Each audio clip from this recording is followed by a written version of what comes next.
సంకీర్ణ ప్రక్రియగా దీనిని పిలుస్తారు.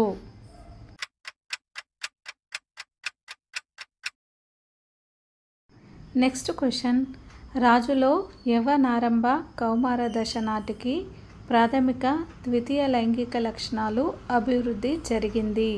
ఈ చర్య.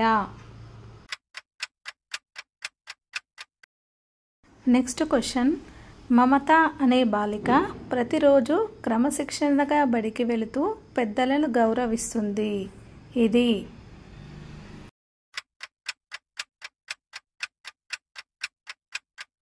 నెక్స్ట్ క్వశ్చన్, క్రమబద్ధమైన పొందికైన స్థిరమైన పురోగమన మార్పు అనగా.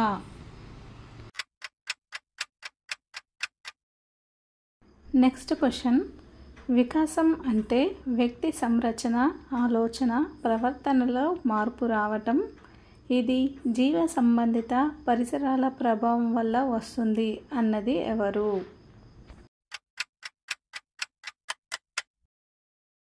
నెక్స్ట్ క్వశ్చన్, అండర్సన్ ప్రకారం వికాసం నిర్వచనం.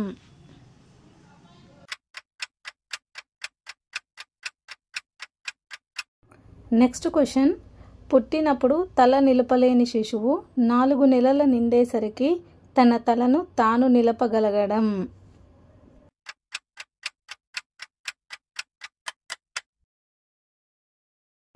నెక్స్ట్ క్వశ్చన్, పెరుగుదల లక్షణం కానిది.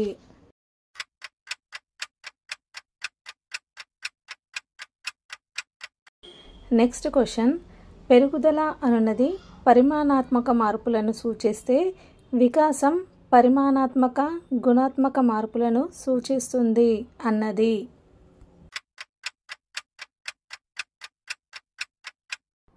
నెక్స్ట్ క్వశ్చన్, సరైనది గుర్తించండి.